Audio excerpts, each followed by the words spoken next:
Welcome back. As the unemployment rate continues to rise here in New Jersey, we want to make sure that you have your bases covered. So in recent weeks, we've tried to give you as much advice as possible. What to do if you are laid off, how to get your resume in shape, some good interviewing techniques. But can you really prepare yourself to lose your job? Joining us today with some insight is Mitch Slater, financial advisor from Smith Barney. Mitch, good to see you again. Great to be always. here. Sure. All right, so you know, it's one of those things that they say you can only prepare for so much. Nobody really wants to think about it, but right now, let's face it, you have to think about everybody's it. thinking about in this economy, everybody's job is up for grabs, and it's not for poor performance for most people. Most people, it's just because of a layoff. But you've got to prepare and at least understand what could happen. So you want to find out if your company has a severance plan. And you know, and not long ago we heard about Merck, of course, Merck and sharing plow and some downsizing there. Roche and Nutley, 400 people. Right, so if you are in danger of being downsized, all right, where do you start? Well, again, you find out if there's a severance plan and get as much information in advance to be able to read the plan. Make sure if you're eligible, of course, on the severance plan, and find out what kind of severance plan you would qualify for and maybe what kind of payment you're looking at. And healthcare obviously is huge as well, and you want to understand if you work for a company that has at least 20 employees, and most people do, then COBRA comes into play, and at least you have the ability to be covered for up to 12 or 18 months depending on the plan. But you want to do the research first. You don't want to sign anything before you read it. Well, the other thing to keep in mind is that with the economy being what it is right now, severance packages aren't what they used to be either. No, the typical cash settlement and giving you wonderful vacation and sick pay, those are a thing of the past. For certain people, they've been fortunate if they've been there long enough, but not everybody qualifies for that. So you want to know if there's going to be a cash settlement. Is there going to be a kind of a stock settlement? What's going to happen to your 401k plan? And know what your options are. Because, you know, losing your job isn't fun, and you don't want to, you're going to be hurt and angry, but you have to be really careful about that because, you know, the same people, as Ed Norton used to say, you meet on the way up, you meet on the way down, so you necessarily don't want to burn any bridges. Plus, you know, at least a little peace of mind.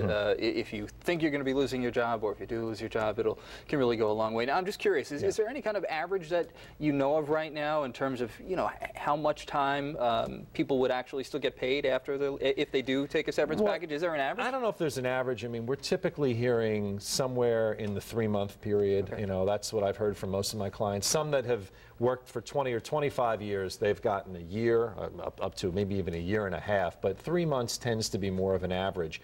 But you really have to prepare. You have to kind of understand what the numbers are, because unemployment for most people is maybe $300 a week. So you really have to start looking at your expenses now and realize, you know, what you're going to have to cut, because there's a lot of decisions that are going to need to be made. All right, so let's talk about then what's next. You have to make a lot of decisions, and what's next could be maybe a new career.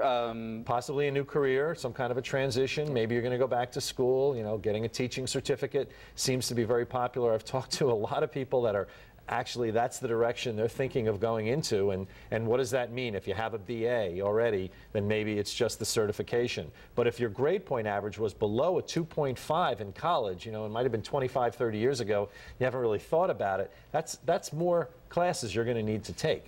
You know, so you've got to begin preparing for that. What about, you know, we're talking about possibly a new career. What about opening up your own business? You hear a lot when people are laid off that they might consider opening up their own business, but with this economy the way it is right now. Well, what kind of new business are you going to open up? I mean, retail is a little bit of a struggle. People are not just out there spending money like they were, so it's going to have to be a business that you're going to want to, you know, have a lot of background information on, not just take a risk and open it up, because you really have to know what the dollars and cents are. You know, if you're being laid off and you've got some sort of a retirement plan, you have the ability possibly to roll over that 401k, but can you borrow that money, and what's the cost to borrow that money? What are the penalties going to be involved? So you really have to do a spreadsheet and really have to do some planning to see what the dollars are, to see if you can afford to, say, go out and get a franchise or start your own business out of your car, which people do. So that brings us to the emergency spending plan. Absolutely. If you got an emergency spending plan, you have to understand where your income is going to come from. Is there a severance? Is your spouse working? And that's also another big point when it comes to health care, because if your spouse is working for another company that has, let's say, a much better health plan than you have to begin with, then maybe you should have been with their plan, but now you certainly have that option. What kind of income? Does your spouse have an income?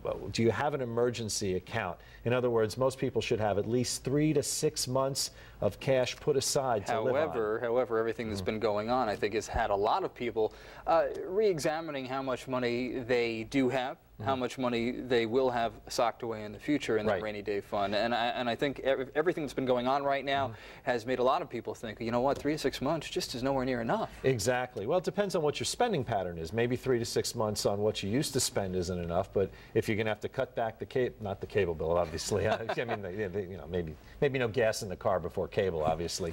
But you know, there's certain things that you're going to have to cut back on, and maybe that'll give you enough money to be able to last an extra 6 or 7 months without work.